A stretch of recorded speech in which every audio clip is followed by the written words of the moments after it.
ఏమండి?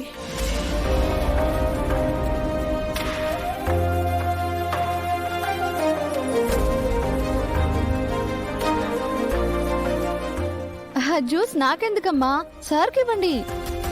నేను తీసుకొచ్చింది కూడా సార్కే. నువ్వు భోంచేసి వెళ్దుగానిలే. ఏమండి, జ్యూస్ తీసుకోండి. సుధా, థ్యాంక్స్. నువ్వు వచ్చి తన వాగుండి ఆపావు. నేను ఇంతసేపు ఆ మాట ఈ మాట చెప్పి నవ్విస్తే బాగుడు ఉంటారా? Thanks for coming. ఇక బయలుదేరు.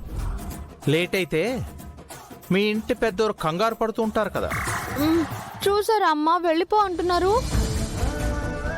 చీకటి పడింది కదా, నువ్వు జాగ్రత్తగా వెళ్ళాలని అంటున్నారు.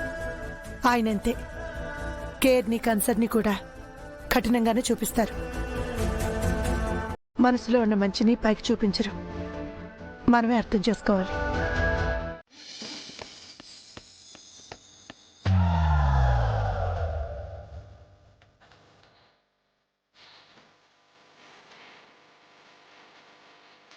ఏంటి మక్కం గారు, దేవుని బాగా ఇబ్బంది పెట్టేస్తున్నారు? స్వామి, మేడం గారు ఆవకాయ తెస్తారని ఫుల్ కాన్ఫిడెన్స్ తో ఉన్నారు కదా, తీసుకురాకూడదని దేవుడికి మొక్కులు మొక్కుతున్నాను. అప్పుడు కానీ ఇక్కడ మీ ప్లేస్ ఏంటో మీకు తెలిసి రాదు. నా మీద ఫుల్ కక్షతో ఉన్నారు మీరు. మీ మొక్కులేం పనిచేయవండి. మేడం ఖచ్చితంగా నా కోసం ఆవకాయ తీసుకొస్తారు. అందుకే నేను ఈరోజు కర్రీస్ కూడా తీసుకురాలేదు, ఓన్లీ రైసే తెచ్చుకున్నాను. అవునా పాపం, అందులోకి గడ్డ పెరిగేసుకుని తిందిర్లే గాని. దేవుడా దేవుడా, మేడం గారు ఆవకాయ తీసుకొస్తే మా మక్కం గారిని సింహాచలం కొండెక్కిస్తాను. మొక్కండి మొక్కండి, మీ కోరికలు నెరవేరవు, నా కోరికలే నెరవేరుస్తాడు దేవుడు.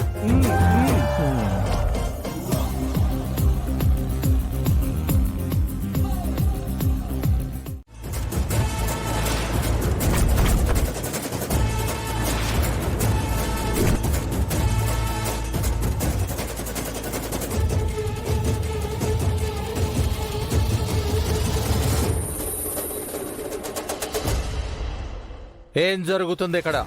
రుద్ర, అతన్నెందుకు బెదిరిస్తున్నావు?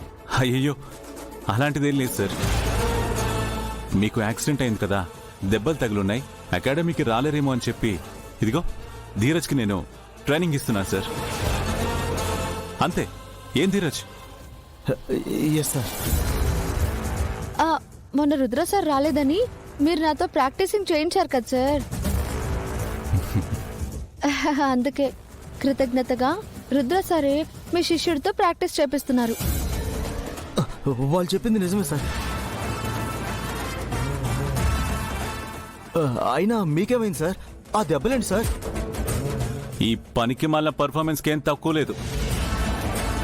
ఈ పర్ఫార్మెన్స్ ఏదో ప్రాక్టీస్ మీద పెట్టుంటే ఈ పాటికి ఛాంపియన్లు అయి ఉండేవారు. పదగంగా ప్రాక్టీస్ చేద్దు గాని. సార్. సార్, ధీరజ్తో నా ప్రాక్టీస్ సెషన్ అయిపోయింది, మీరు కంటిన్యూ చేయండి. నువ్వు పద.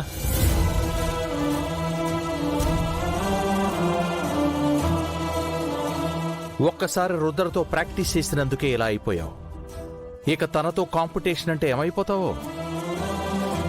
అందుకే కాన్సన్ట్రేటెడ్గా రిగరస్గా ప్రాక్టీస్ చేయమని చెప్తున్నాను. Come on, get into the mood. Okay sir. నమస్కారం. నమస్కారం బాబు. బాగున్నారా? బాగున్నాం బాబు. మొన్న షష్ఠి పూర్తి ఫంక్షన్లో సరిగ్గా మాట్లాడడం కుదరలేదు. మీకంతా సౌకర్యంగానే ఉంది కదా?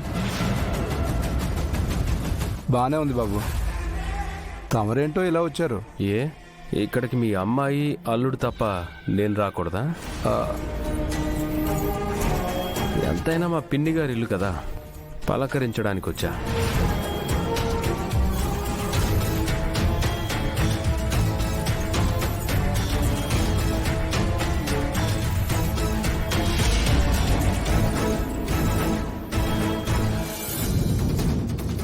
ఇతను ఎందుకు వచ్చాడో ఏటో నాకు కంగారుగా ఉందయ్యా. ఏం మాట్లాడడానికి వచ్చాడో పద చూద్దాం. బాబు, ఎంతసేపు అయింది వచ్చి? రా బాబు, ఇలా కూర్చో. పర్లేదండి. ఫంక్షన్లో కాస్త హడావిడిలో ఉండి మీతో సరిగ్గా మాట్లాడటం కుదరలేదు. అందుకే వచ్చాను పిన్ని గారు. నువ్వు రావడం నాకు చాలా సంతోషంగా ఉంది బాబు. ఉండు, జ్యూస్ తీసుకొస్తాను. ఇప్పుడు ఫార్మాలిటీస్ ఏం వద్దు పిన్ని గారు. బాబాయ్ గారి మీద అటాక్ జరిగి దెబ్బలు తగిలాయని తెలిసింది. ఇప్పుడు ఎలా ఉన్నారు? బానే ఉన్నారు బాబు. ఇప్పుడే అకాడమీకి వెళ్ళారు. రెస్ట్ తీసుకోకుండా అకాడమీకి వెళ్ళారా? ఆయనకి బాక్సింగ్ అంటే ప్రాణం బాబు. ఒక్కరోజు కూడా అకాడమీకి వెళ్లకుండా ఉండలేరు. ఓ, చాలా డెడికేటెడ్గా ఉంటారన్నమాట. ఇల్లు చాలా బాగుంది పిన్ని గారు, కానీ ఇంట్లో ఏదో తెలియని సైలెన్స్ ఉంది. ఐ మీన్ ఏదో వెలితి. అవును, మీ పిల్లలు ఎక్కడ ఉంటారు?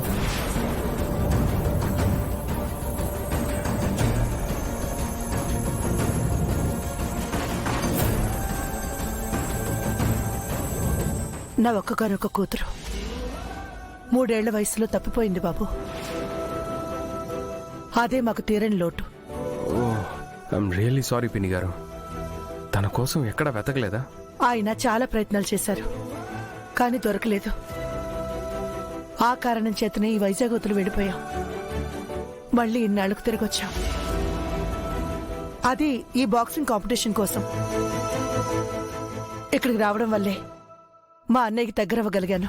మీ పాప కూడా దగ్గర అవుతుంది. నేను వెతుకుతాను. నిజంగానే బాబు?